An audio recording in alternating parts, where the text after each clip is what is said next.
My son grabbed his mother's wrist hard enough to leave marks, while his wife recorded it on her phone, laughing.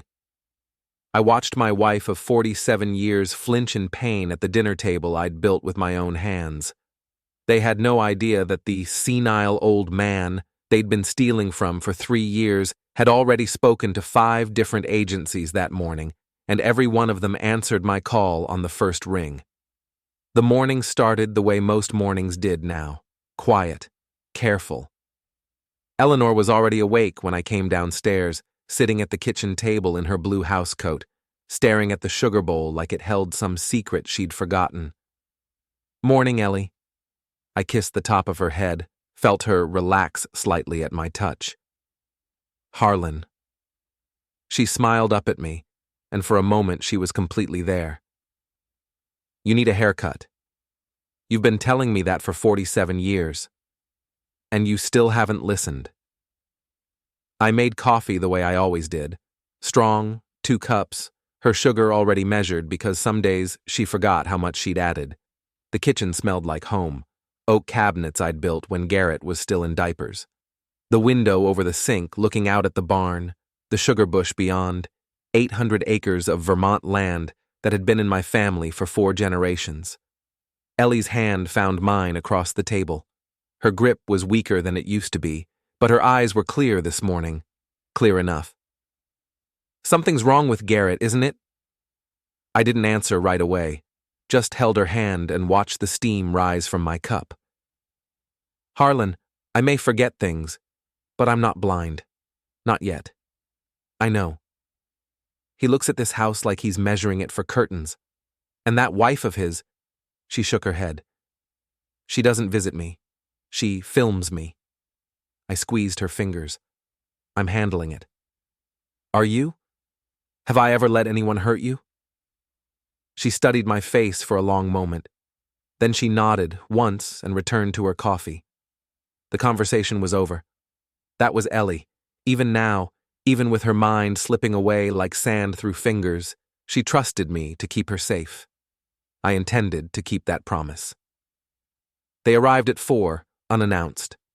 I heard the car in the driveway, Garrett's oversized pickup, the one he couldn't afford, pulling up like he owned the place, which I suppose he thought he eventually would. Meredith, Mary, she insisted everyone call her, was already filming as they walked up the porch steps. Phone out, that bright fake smile she used for her homesteading content. "Dad!" Garrett's voice boomed through the screen door before he even knocked. "Surprise family dinner." I opened the door.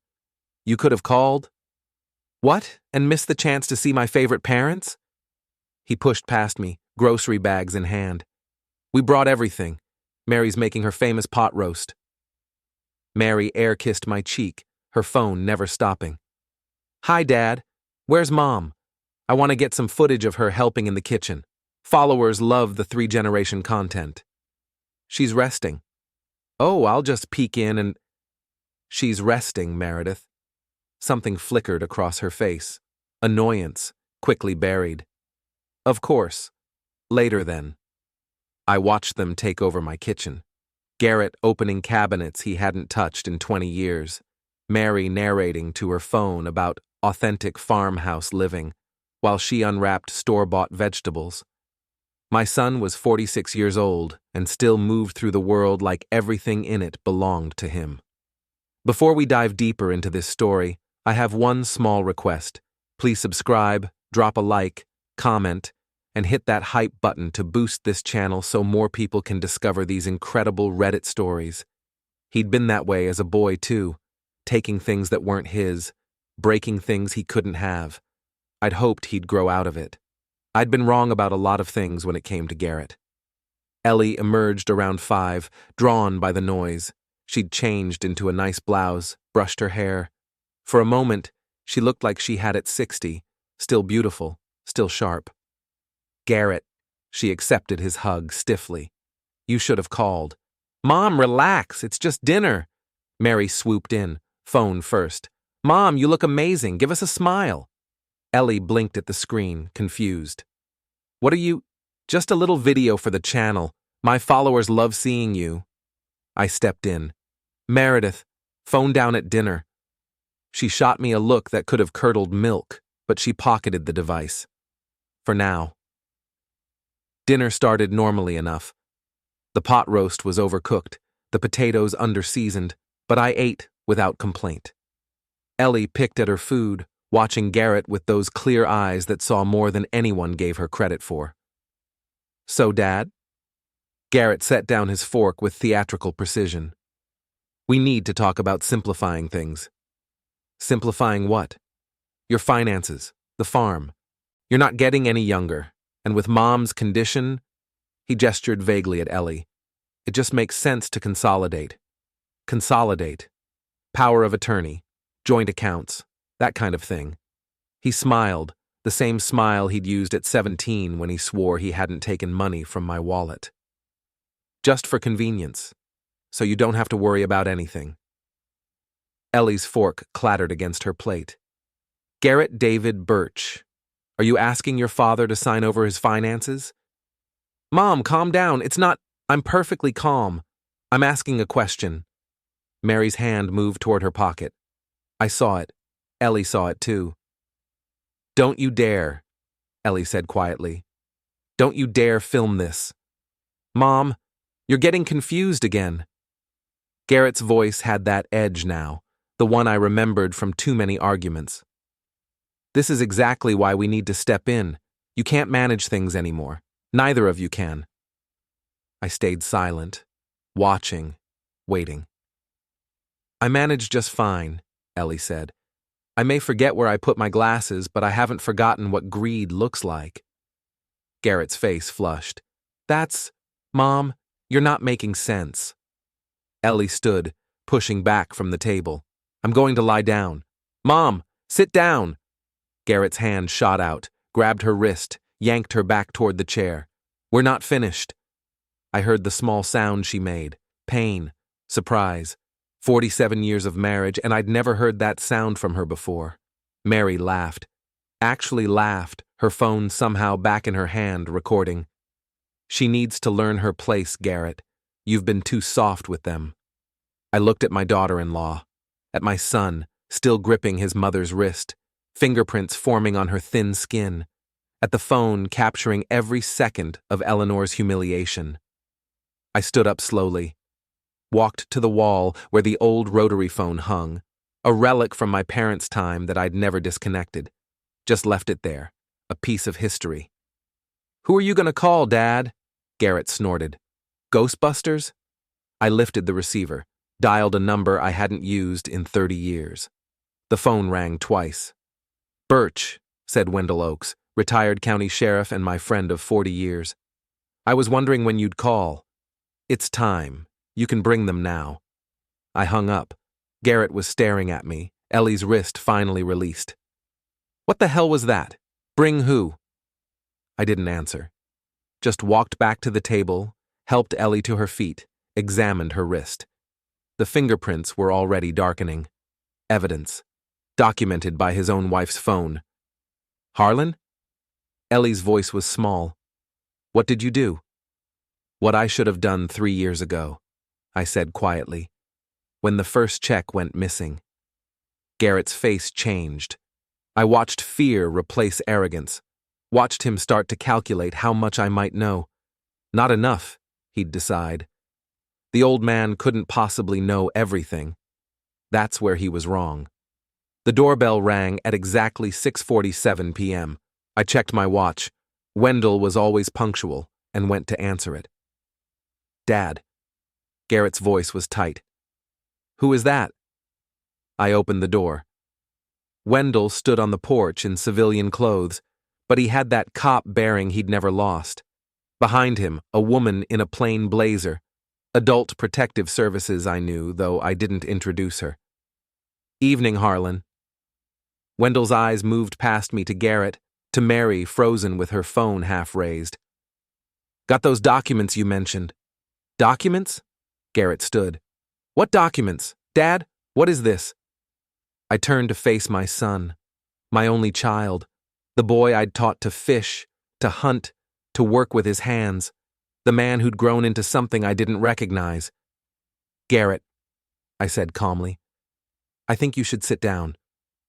I'm not sitting down until someone tells me, sit. Something in my voice stopped him. The same voice I'd used in the army, decades ago. The voice that had made sergeants listen and criminals confess. I hadn't used it in 15 years. Garrett sat. I turned to Wendell. How much time do we have? Enough. County Fair's Saturday. That gives us 5 days to coordinate. Mary's phone was still recording. Perfect. I looked directly at the camera. You're going to want to keep that footage, Meredith. You're going to need it for the lawyers. Her face went pale. What lawyers? We haven't done anything wrong. Then you have nothing to worry about. I smiled, the first real smile I'd worn in months. Let me tell you what happens next. They left within the hour. Garrett blustering about lawyers, about rights, about how I'd regret this. Mary clutching her phone like a lifeline, already calculating how to spin whatever was coming. After they were gone, I sat with Ellie on the porch. The sun was setting behind the sugar bush, painting everything gold and amber. Her hand found mine in the darkness. Harlan. Her voice was tired but clear. What did you do? I made some phone calls. To whom? I told her. Not everything, not yet, but enough. The bank statements I'd been collecting, the forged signatures, the guardianship papers Garrett had filed without telling us, the evidence Clara, our granddaughter, had been gathering for 2 years. Ellie listened in silence. When I finished, she squeezed my hand. You let them think you were weak. Yes. For how long? Long enough. She was quiet for a moment. Then, softly, that's my husband. I kissed her hand, the one Garrett had grabbed, the bruises already forming. 5 days, I said. Saturday at the fair. Mary's planning to live stream her homesteading segment from the main stage. And 47,000 people are going to watch her world collapse. Ellie's eyes met mine in the fading light. For a moment, she was completely present, completely clear. Don't hold back, Harlan. Not for him. Not anymore. I won't. We sat in silence as the stars emerged. The phone call had been made. The pieces were in motion. In 5 days, my son would learn that the quiet old man he'd been stealing from was never as helpless as he appeared. Age doesn't mean vulnerability. Patience doesn't mean weakness. And a father protecting his wife? That's the most dangerous thing in the world. The library computer showed me exactly how much money they'd made from my wife's suffering. $47,000 in the last year alone. Sponsorship deals for adult diapers, memory supplements, caregiving essentials. Each video thumbnail showed Eleanor at her most confused, her most vulnerable, packaged for strangers' entertainment. The morning after Wendell's visit, I woke before dawn. Ellie was still sleeping, her breathing soft and even in the gray light. I watched her for a moment. The woman who'd stood beside me for 47 years, who'd raised our son, who'd built this life with me board by board and season by season. Someone had monetized her decline, turned her worst moments into content. I dressed quietly and walked out to the barn. The building had stood on this land for 112 years. My grandfather built it, my father maintained it, and I'd spent 4 decades filling it with things Garrett had never bothered to understand. To him, it was storage for Dad's junk. Old furniture covered in tarps, tools he didn't recognize, projects he'd never asked about. I pulled the canvas off the nearest piece. A Windsor chair, hand-turned spindles, black walnut, aged to honey. I'd made it for a collector in Boston 6 years ago. He'd paid $18,000 and commissioned 2 more. The next tarp revealed a shaker-style dining table. Cherry wood, mortise and tenon joints, no nails. Worth $22,000 to the right buyer, though I'd never sold it. Some pieces you keep. I moved through the barn methodically, cataloging. 40 years of work hidden under drop cloths. A rocking chair commissioned by a Vermont senator.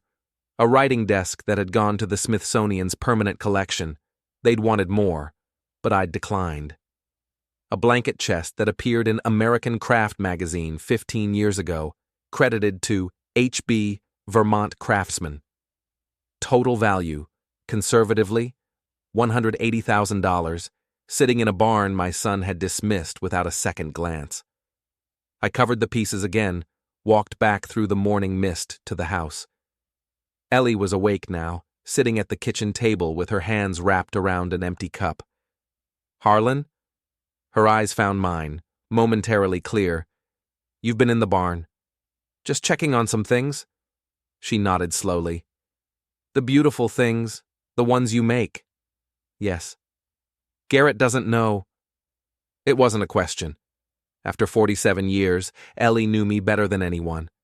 "No, he doesn't." She was quiet for a moment. Then, softly, "Good." I made breakfast, helped her with her medication, settled her in the living room with the photo albums she liked to look through. Some days she recognized the faces, some days she didn't. Today seemed to be a good day. She was naming grandchildren, recalling vacations, laughing at old memories. The doorbell rang at 9. Dorothea Yancey, Dot, stood on the porch with her medical bag. 55, practical, with kind eyes that missed nothing. She'd been Ellie's hospice nurse for 8 months, visiting 3 times a week to help with care, monitor medications, keep records. "Morning, Mr. Birch." She always called me that, professional to the core. "How's she doing today?" "Good day so far. Clear." "That's wonderful." She stepped inside, headed for the living room. "Mrs. Birch, you're looking bright this morning." I retreated to the kitchen, gave them privacy. Through the doorway, I could hear Dot's calm voice guiding Ellie through routine checks, blood pressure, temperature, medication review. Then Dot appeared in the kitchen doorway, her expression carefully neutral. "Mr. Birch, can I speak with you privately?" We stepped onto the back porch.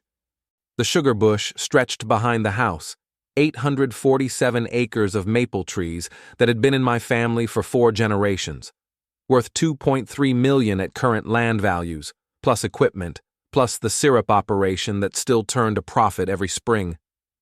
Garrett had mentioned selling it once. "Cash out, Dad. Who needs all this land?" I'd changed the subject. He'd let it drop. "Mr. Birch," Dot's voice pulled me back. I noticed some bruising on Mrs. Birch's wrist. Fingerprint pattern. Recent. I said nothing. She said she bumped it on the doorframe. "That's what she told me too." Dot studied my face. "Do you believe that? Do you?" She was quiet for a long moment. Then, "I'm required to report concerns about potential abuse or neglect. That's my legal obligation as a healthcare provider." "I understand. But I'm also trained to assess situations carefully, to distinguish between accidents and patterns." She paused. "Is this a pattern, Mr. Birch?" I looked out at the sugar bush, at the land that had sustained my family for a century, at everything Garrett wanted to take. "My son grabbed her arm during dinner," I said quietly. His wife recorded it on her phone and laughed. Dot's expression didn't change, but something shifted behind her eyes. Recognition, sadness. "I see. You asked if it was a pattern. It's becoming one. And you? What about me? Are you safe?" I turned to face her. "I'm 74 years old, Ms. Yancey. I spent 22 years as an Army CID investigator. I've faced down murderers, smugglers, war criminals. I'm not afraid of my son." Something flickered across her face. Surprise, maybe respect. "CID," she repeated. "Criminal Investigation Division? Special Agent. I investigated crimes involving Army personnel worldwide. Fraud, assault, homicide. I've testified in federal courts, military tribunals, and congressional hearings."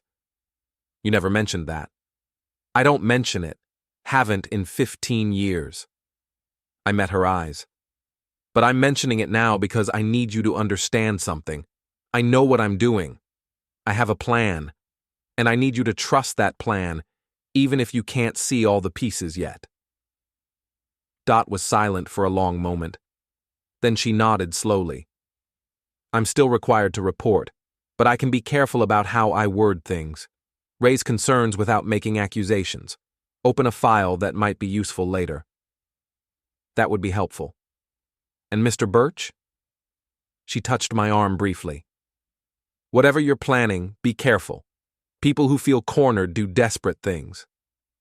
"I know. I'm counting on it." After Dot left, I drove to the library in town. The Birch family had donated the building's expansion 40 years ago, my father's money, not mine, and my name was still on a plaque in the foyer. The librarian Martha had known me since I was a boy. "Harlan, haven't seen you in weeks. How's Eleanor?" "Good days and bad days. Martha, I need to use a computer." She set me up in a quiet corner, showed me the basics I pretended not to know. I'd kept my technological ignorance as a cover for years. Old man doesn't understand the internet. But Army CID had trained me on computer forensics back when most people still used typewriters. I typed in the name of Mary's homesteading channel, found it immediately. Meredith's Meadow Life, 340,000 subscribers. The header image showed Mary in a carefully staged farmhouse kitchen surrounded by mason jars and vintage cookware. None of it from our actual kitchen. This was props, performance. I scrolled through the video list. Caring for aging parents, my journey with mom's dementia. The thumbnail showed Eleanor staring blankly at the camera, mouth slightly open.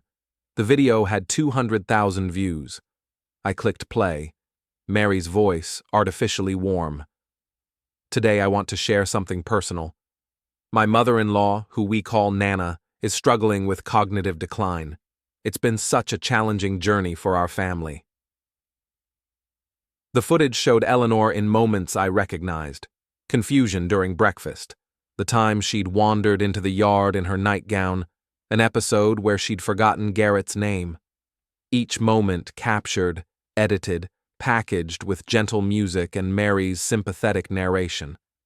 I watched 3 more videos, each one exploiting Ellie's worst moments for views, for comments, for sponsorship deals. The sidebar showed the channel's statistics. Annual revenue estimate, $47,000, $89,000. Primary sponsors, adult incontinence products, memory supplements, home medical equipment, $47,000. That's what my wife's dignity was worth to them. I closed the browser, sat in the library's silence, and let the rage settle into something colder, something useful. That afternoon, I texted my granddaughter. Clara was 24, Garrett's daughter from his first marriage. He'd barely spoken to her in years, something about money, about disappointment, about his inability to accept that she'd chosen her grandparents over him when her mother moved away. She'd been living in Burlington, working at a nonprofit, visiting us every month, despite Garrett's disapproval. She'd never stopped coming, never stopped loving Ellie, never stopped watching what was happening with increasingly worried eyes. My message was simple. "Can you come by? Need to talk." Her response came immediately. "Already planning to. Tonight, okay?" Perfect. She arrived after dark, parking her old Honda behind the barn where Garrett wouldn't see it if he drove by. Smart girl. She'd learned to be careful around her father. We sat in the kitchen while Ellie dozed in the living room. Clara looked tired but alert, her dark hair pulled back, her eyes sharp. "Grandpa." She reached into her bag, pulled out a thick folder. "I've been waiting for this conversation." "Waiting?" "For 2 years." She slid the folder across the table. "Since Christmas, when I saw Mary recording Grandma during her episode and Dad did nothing to stop it, I started saving everything." I opened the folder. Screenshots of Mary's videos, time-stamped. Financial records. Where had she gotten those? payment notifications from social media platforms, sponsor contracts visible in background images Mary had carelessly posted, and more. Bank statements showing irregular transfers, property records, a timeline of every concerning incident Clara had witnessed or heard about. Clara. I looked up at her. How did you... I'm good at research. A small smile. And I have friends who are better. Nothing illegal, Grandpa.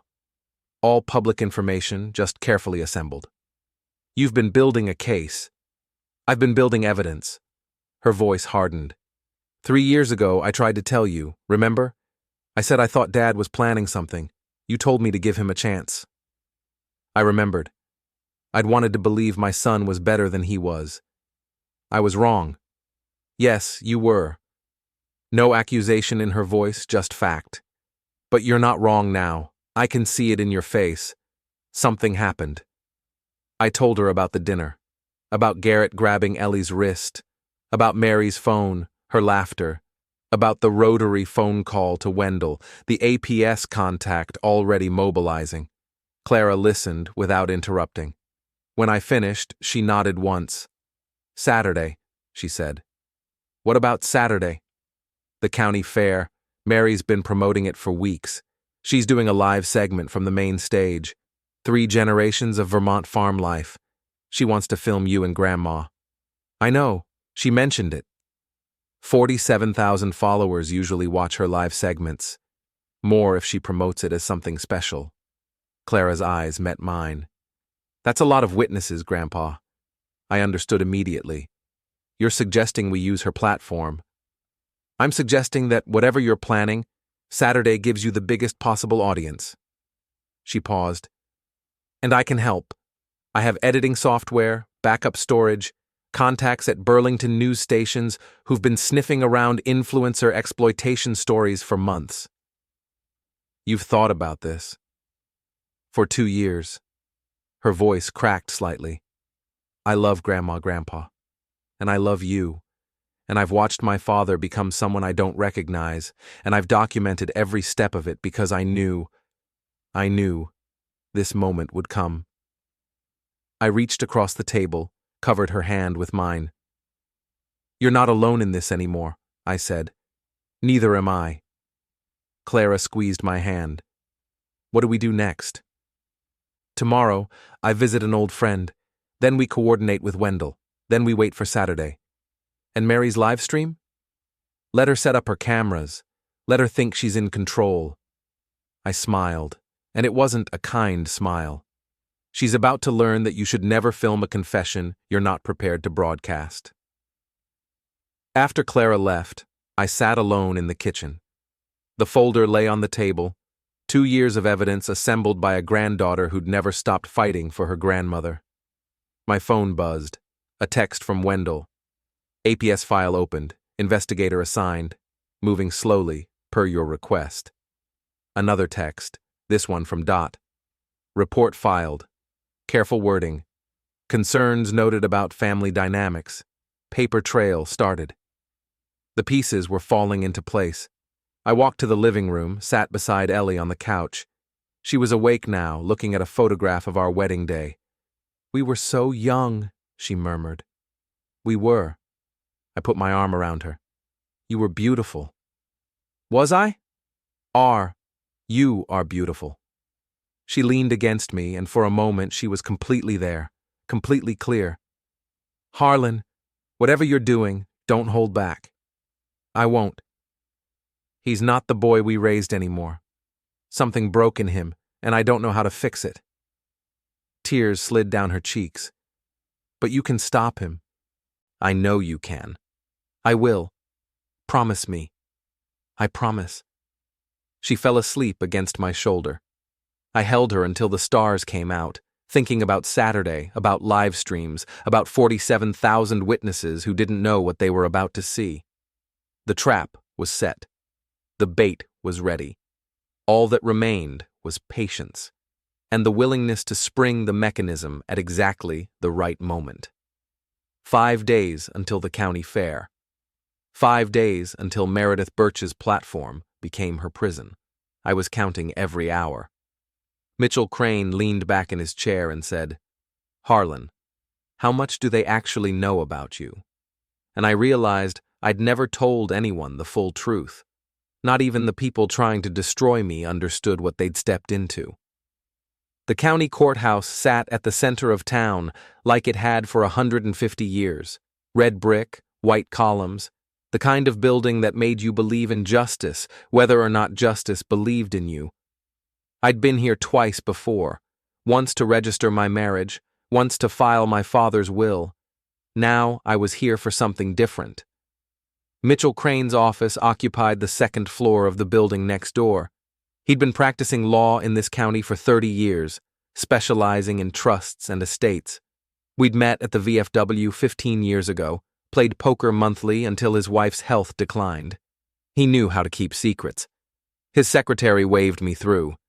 "He's expecting you, Mr. Birch." Mitchell stood when I entered, shook my hand with the firm grip of a man who'd spent his youth on farms before law school called him away. "Harlan, sit. You sounded serious on the phone." I sat, placed my folder on his desk. "I need to know something. Can you access public court filings, specifically anything recent involving guardianship petitions in this county?"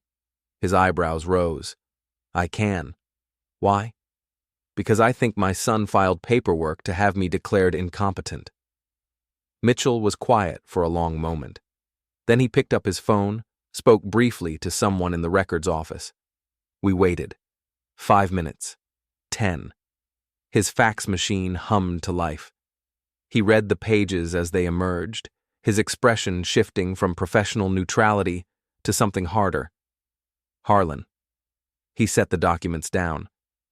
"This was filed 3 weeks ago. Preliminary petition for guardianship over Harlan Eugene Birch, citing concerns about cognitive decline, inability to manage finances, and potential self-neglect. Petitioner, Garrett David Birch." I'd expected it. Knowing didn't make it easier.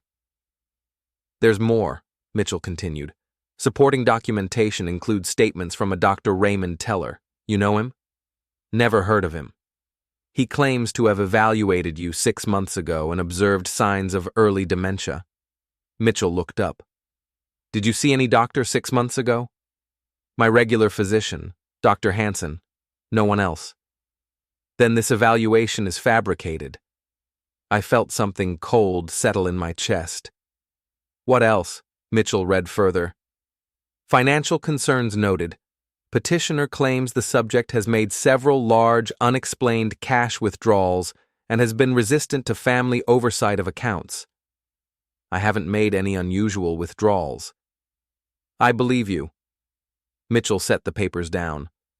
"Harlan, this is a coordinated attack. Your son is building a legal case to take control of your assets and your person. If he succeeds, he could sell your property, access your accounts, and place you in a facility of his choosing." "How long do I have?" "The preliminary hearing is scheduled for—" He checked the date. 6 weeks from now. But these things can be expedited if the petitioner claims urgent circumstances. I thought about dinner 2 nights ago. Garrett's hand on Ellie's wrist, Mary's camera recording everything. "Can you delay it?" "I can file motions, request additional evaluations, challenge the fabricated medical report, demand discovery on their financial claims." He paused. "But Harlan, if we're going to fight this, I need to know everything. Your actual assets, your actual situation. I can't defend what I don't understand." I made a decision I'd been putting off for 15 years. "Mitchell, what I'm about to tell you doesn't leave this room. Attorney-client privilege. You have my word." I took a breath.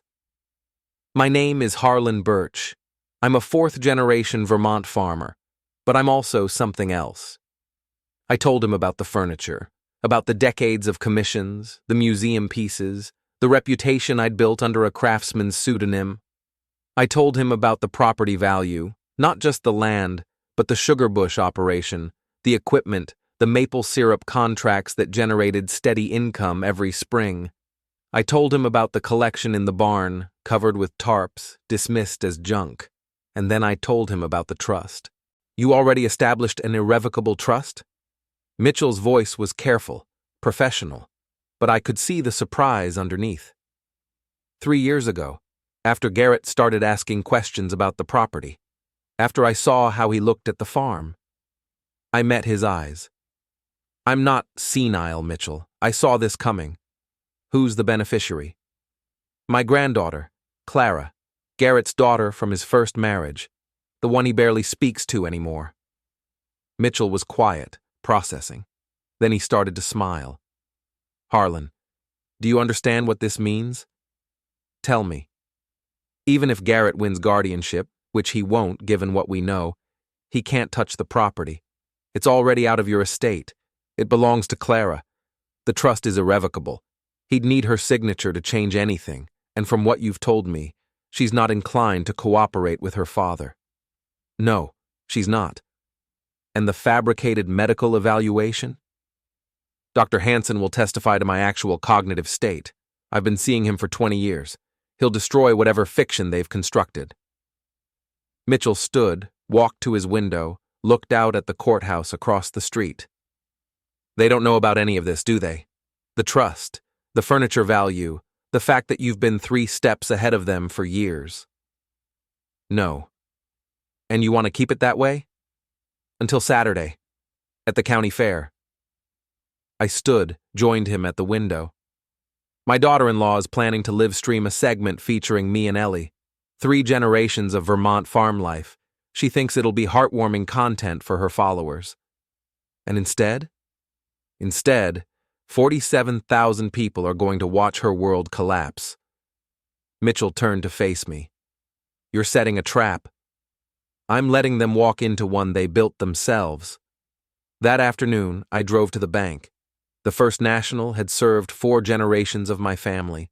The manager, Patricia Holloway, had known me since she was a teller in her 20s. Now she was gray-haired and sharp-eyed, the kind of woman who noticed everything and said nothing until it mattered. Harlan. She stood when I entered her office. I was wondering when you'd come in. You were expecting me? Your son was here last week, asked questions about your accounts, said he was concerned about your financial management. She paused. I told him I couldn't discuss a client's accounts without authorization. Good. He wasn't pleased. I imagine not. I sat across from her desk, placed my folder on the surface between us. Patricia, I need copies of my account statements for the past 2 years, and I need to know if anyone has been attempting to access my accounts or forge my authorization. Her expression shifted. Professional to protective. Harlan, is something happening? My son is trying to have me declared incompetent. He's filed guardianship paperwork claiming I've made suspicious withdrawals and can't manage my finances. Patricia's jaw tightened. That's not true. I know, but I need documentation to prove it. She stood, walked to her filing cabinet, pulled out a thick folder. I keep records of every inquiry, every request, every unusual activity on accounts over a certain value. She set the folder down. Your accounts qualify. I opened it. Transaction histories, login attempts from unfamiliar devices, flagged and blocked, a request for duplicate statements sent to an address I didn't recognize. That address, I said. Where is it? Your son's house. He claimed he needed copies for estate planning purposes. I declined without written authorization from you. I turned the page. Found something worse. What's this? Patricia looked. Her face went pale. That's a signature card change request, submitted 2 months ago. It would have added your son as a joint account holder. I didn't sign this. I know. Her voice was steady. The signature didn't match our records. I flagged it for review and never processed it. I stared at the forged signature. My name, written in handwriting that was close but not quite right. The tremor was wrong, too consistent, too deliberate.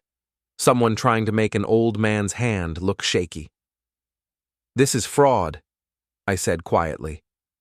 Yes, it is. I closed the folder. Can you make copies of everything? Official bank records showing these forgery attempts? Already done. She slid a duplicate folder across the desk. I had a feeling you'd need them. Patricia, why didn't you report this? She met my eyes. Because I know your son, Harlan. I know what kind of man he's become. And I know you. You've been a customer here for 40 years. You've never once made an irrational decision about money. She paused. I figured you were waiting for the right moment. I didn't want to force your hand before you were ready. Thank you. Don't thank me yet. What he's doing is criminal. Are you going to press charges? I thought about Saturday, about the live stream, about 47,000 witnesses. Not yet, but soon. That evening, I sat in my kitchen with the evidence spread across the table. Bank records showing forgery attempts, court documents showing the guardianship petition, Clara's folder of screenshots and financial irregularities, Wendell's timeline of incidents, Dot's APS report, 2 years of preparation, 3 years of patience, everything converging on a single moment. Ellie came downstairs, drawn by the smell of dinner I'd started making. She stood in the doorway, looking at the papers, at my face. Harlan. Yes? You're going to destroy him, aren't you? I looked up at my wife. Her eyes were clear tonight, clearer than they'd been in weeks. I'm going to stop him. There's a difference. Is there? I stood, walked to her, took her hands. Ellie, he tried to forge my signature. He's filing paperwork to lock me away. He grabbed your wrist hard enough to bruise and let his wife record it. I kept my voice steady. I'm not going to destroy our son. He's already destroying himself. I'm just going to make sure he can't take us down with him. She was quiet for a long moment. Then she squeezed my hands. The fair is Saturday. Yes. Mary wants to put us on camera. Pretend we're one big happy family. Yes. And you're going to let her? I'm going to let her set up her equipment, gather her audience, start her broadcast. I paused. And then I'm going to show 47,000 people exactly who Garrett and Meredith Birch really are. Ellie's eyes met mine. In that moment, she was completely present, completely herself. Good, she said softly. They deserve it. We stood in the kitchen, holding hands, while the evidence of our son's betrayal surrounded us. 4 days until the fair. 4 days until the trap sprung shut. I'd spent my life building things with patience and precision. Chairs that would last a century. A marriage that had survived everything except this final test. A legacy I'd protected until someone I loved tried to steal it. Now I was building something else. A case, a moment, a reckoning. Garrett thought he was dealing with a confused old man. He thought his father was weak, his mother was helpless, his scheme was foolproof. He was about to learn that wisdom isn't weakness, that patience isn't passivity, and that a man who spent 74 years watching, waiting, and preparing is the most dangerous opponent you'll ever face. 4 days. I could be patient a little longer. Later that night, my phone buzzed. Text from Clara. Everything's ready on my end. News contacts confirmed. Backup systems in place. Just say when. I typed back, Saturday, main stage. Wait for my signal. Her response came immediately. I've been waiting 2 years for this, Grandpa. I'm ready. I looked at the screen for a long moment. My granddaughter, fighting alongside me while her own father plotted to cage his parents. The family Garrett had abandoned, protecting the family he was trying to destroy. I set the phone down, walked to the window. The barn was dark against the stars, my life's work hidden inside. The sugar bush stretched toward the mountains, generations of labor preserved in every tree. Garrett wanted all of this, thought it should be his by right of blood. He was about to learn that inheritance isn't automatic, that trust is earned, and that the quiet old man he'd dismissed had been planning this moment longer than his son had been scheming. The trap was set. The evidence was gathered. The allies were positioned.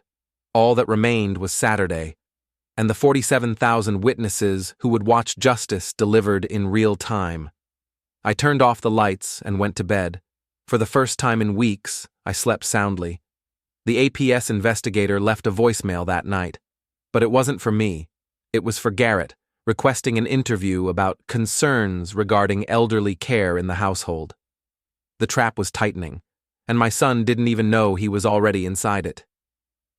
The VFW post, 1847, sat on the edge of town, a low brick building with an American flag that never came down. I'd been a member for 40 years, since I came home from my last overseas posting, and decided Vermont was where I wanted to build a life. Most people in town knew me as Harlan Birch, farmer. The men at the VFW knew something different. I arrived for the monthly meeting on Thursday. The meeting, Roy walked me to my truck. "Tell me," I told him.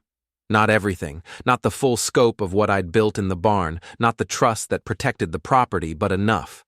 Garrett's scheme, the guardianship filing, the forged signatures, the plan to institutionalize me. Ellie's bruises, Roy's jaw tightened with each detail. "Son of a bitch," he said quietly when I finished. "Your own son." "Yes." "What do you need?" "Nothing yet. I have a plan. But Saturday at the fair, the homesteading woman's live stream, I've seen the promotions." His eyes narrowed. "You're going to expose them publicly." "I'm going to let them expose themselves. I just need witnesses who understand what they're seeing." Roy was quiet for a moment, then he nodded slowly. "I'll have people there. Veterans who know how to observe, how to remember details. If this goes legal, and it will, you'll have corroborating testimony from credible witnesses." "Thank you, Roy." "Don't thank me." His voice was hard. "Thank me after your son is in handcuffs. This is what we do, Harlan. We protect our own. Eleanor is family. So are you." I drove home through dark Vermont roads, thinking about the men I'd served with, the cases I'd closed, the skills I'd spent decades developing. Garrett thought he was dealing with a confused old farmer. He had no idea that his father had spent 2 decades tracking down people far more dangerous than him, and winning every time. The next morning, Dot arrived for her regular visit. She looked tired, worried in a way that went beyond professional concern. "Mr. Birch, we need to talk." We sat on the back porch while Ellie dozed inside. The sugar bush stretched before us, maples just starting to hint at autumn color. In a few weeks, the leaves would turn. In a few months, we'd be tapping trees again. If everything went according to plan, I'd still be here to see it. "I filed a report," Dot said quietly, "with Adult Protective Services. I had to. The bruising, the family dynamics. I'm a mandatory reporter." "I know. You're not angry?" "I'm grateful." I met her eyes. "I need a paper trail, Dot. Official documentation of concerns, filed before anything else happens. When this goes to court, and it will, your report will establish a pattern. It shows that outside observers noticed something wrong." She studied me for a long moment. "You've thought this through." "I've been thinking about it for 3 years. Since I first noticed my son looking at this property like it already belonged to him." "What happens now?" "APS will investigate. They'll contact Garrett probably tomorrow. He'll panic, accelerate his timeline, make mistakes." I paused. "Saturday is the county fair. My daughter-in-law is planning a live stream from the main stage. Family content. 3 generations of Vermont farm life.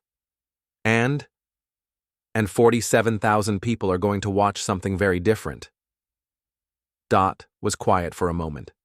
Then she reached into her bag, pulled out a business card. "Sarah Chen. She's the APS investigator assigned to your case. She called me this morning for background information." She set the card on the table between us. "She's thorough, Mr. Birch, and she doesn't like cases involving elder abuse. If your son is doing what you say he's doing, she'll find out." "Good. But be careful." Dot's voice dropped. "Cornered animals are dangerous. If your son realizes what's happening before you're ready, he won't, not until it's too late." She nodded, stood to leave, then paused at the door. "Mr. Birch, that CID background your friend mentioned at the VFW, Roy Vance talks to my husband at the hardware store. Word travels. I know. Is it true? Were you really an Army investigator? I looked at her steadily. I was many things before I was a farmer, Ms. Yancey. Most of them I don't discuss. But yes, I spent 22 years catching people who thought they were smarter than everyone else. I haven't forgotten how. Something shifted in her expression. Respect, maybe. Understanding. Then I feel sorry for your son, she said. He has no idea what's coming. No, he doesn't. That afternoon, I drove to Burlington. Clara's apartment was small but bright, filled with books and plants and the organized chaos of a young woman building a life. She met me at the door, hugged me tightly. Grandpa, I've been waiting. We sat at her kitchen table with tea, her laptop open between us. Show me everything. For 2 hours, she walked me through what she'd assembled. Screenshots of Mary's monetized videos, each one time-stamped and archived. Financial records showing the revenue from Eleanor's exploitation, $47,000 in the past year alone. Comments from viewers, some sympathetic, others disturbingly enthusiastic about watching an elderly woman's decline. Then she showed me something worse. This is from 3 weeks ago. She clicked a video. Mary's private account. She thought it was only visible to close friends. The footage showed Eleanor in the bathroom, confused, half-dressed. Mary's voice narrating, "Another rough morning. She didn't recognize the toilet, had to clean up the mess. This is the reality of dementia, folks. This is what I deal with every single day." Eleanor's face filled the screen, lost, vulnerable, exploited. I felt something cold settle in my chest. "This is different," I said quietly. "This is private. This is criminal." Clara's voice was hard. "I talked to a lawyer friend. Using someone's medical condition for content without informed consent, especially someone with diminished capacity, that's exploitation. There are laws." "Does Mary know you have this?" "No. She has no idea I'm watching." Clara closed the laptop. "Grandpa, I've been building this case for 2 years. Every video, every comment, every dollar they've made from Grandma's suffering, I have it documented. Whatever you're planning for Saturday, I can provide evidence that will bury them." I looked at my granddaughter, 24 years old, estranged from her father because she'd chosen truth over comfort, fighting alone while I'd thought I was the only one watching. "Clara, why didn't you come to me sooner?" Her eyes met mine, and I saw the pain she'd been carrying. "I tried. 3 years ago, remember? I said I thought Dad was planning something. You said to give him a chance, that he'd come around." She paused. "You wanted to believe he could change. I understood that. But I also knew he wouldn't. So you went quiet. I went underground, started collecting evidence. Waited for you to see what I'd already seen." Her voice cracked slightly. "It was the hardest thing I've ever done, Grandpa. Watching them use Grandma, watching Dad plan to take everything from you, and not being able to say anything because I knew you weren't ready to hear it." I reached across the table, covered her hand with mine. "I'm sorry. I should have listened." "You're listening now. That's what matters." She squeezed my fingers. "Saturday. Tell me exactly what you need." We spent another hour planning. Clara would position herself near Mary's tech setup at the fair. When the live stream began, she'd be ready to lock Mary out of her own controls if necessary. She had contacts at Burlington news stations, friends from college who worked in local media, who'd been sniffing around influencer exploitation stories for months. "If this goes the way I think it will," Clara said, "it won't just be your 47,000 witnesses.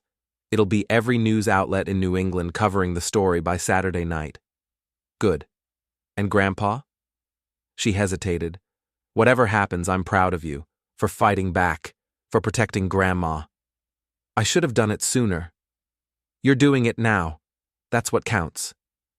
I drove home through fading light. thinking about Clara's evidence, about Dot's APS report, about the pieces falling into place. The investigation was open. The witnesses were positioned. The documentation was complete. 2 days until the fair. That evening, Garrett called. I let it ring 3 times before answering. Dad. His voice was tight, controlled, but I could hear the stress underneath. We need to talk. About what? Someone from Adult Protective Services called me today, said they're investigating concerns about your and Mom's care. A pause. Do you know anything about this? First, I'm hearing of it. They're asking questions about our family, about me, about Mary's videos. Another pause, longer. Dad, did you report something? Garrett, I'm 74 years old. I can barely figure out my phone. How would I report anything? Silence on the line. I could almost hear him calculating, deciding whether to believe me. This is ridiculous, he finally said. We've done nothing wrong. We're trying to help you. I appreciate that, son. The fair is Saturday. Mary's been planning the live stream for weeks. It would look really good if you and Mom were there. 3 generations, family unity, you know. Your mother does love the fair. So, you'll come? I let the pause stretch, made him wait. We'll be there, Garrett. Wouldn't miss it. Good. Good. Relief in his voice, mixed with something else. Calculation. And Dad, whatever this APS thing is, just cooperate with them. Tell them everything's fine, because it is fine. Everything's fine. Of course, son, everything's fine. I hung up, stood at the kitchen window, looking out at the barn, the sugar bush, the land that had been in my family for 4 generations. Garrett thought he was managing the situation, thought his confused old father would play along with whatever story needed telling. He had no idea that every word he'd just spoken had been recorded. Vermont was a one-party consent state. I'd checked. One more piece of evidence, one more nail in the coffin he was building for himself. That night, I sat with Ellie on the porch. The stars were bright, the air carrying the first hint of autumn chill. She was quiet, fading in and out, but when she spoke, her voice was clear. 2 more days. Yes. You're ready? I've been ready for 3 years. I just needed all the pieces to fall into place. She reached for my hand in the darkness. Harlan, promise me something. Anything. When it's over, when Garrett faces whatever he has to face, don't hate him. Don't let this poison you. Her voice trembled. He's still our son. Something went wrong with him. Something broke. But he's still the boy I held when he was born. I was quiet for a long moment. I don't hate him, Ellie. I'm disappointed. I'm angry. But I don't hate him. I squeezed her hand. This isn't revenge. It's protection. For you, for me, for the next family he might have targeted if I didn't stop him. And after?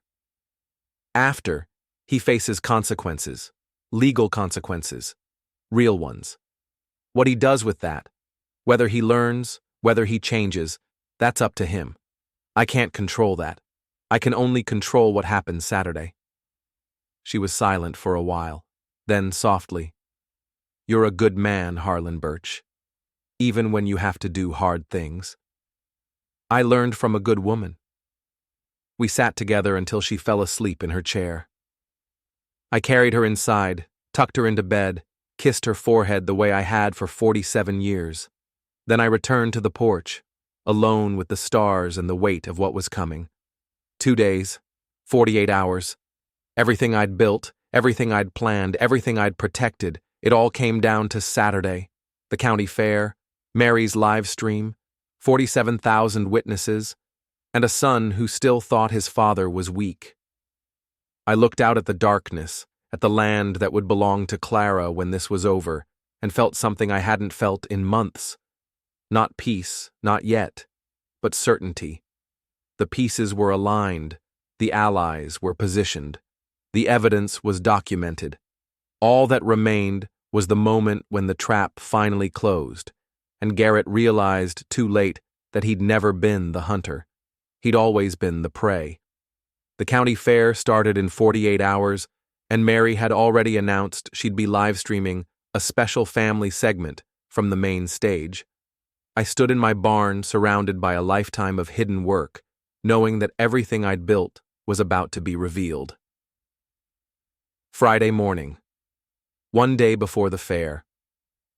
I woke before dawn, dressed in the dark, and walked to the church where Ellie and I had been married 47 years ago. The building sat at the edge of town, white clapboard, simple steeple, unchanged since my grandfather's time. Pastor Wilson had passed 3 years ago. The new minister barely knew me. But the family Bible was still where it had always been, in the small chapel where generations of Birches had been baptized, married, buried.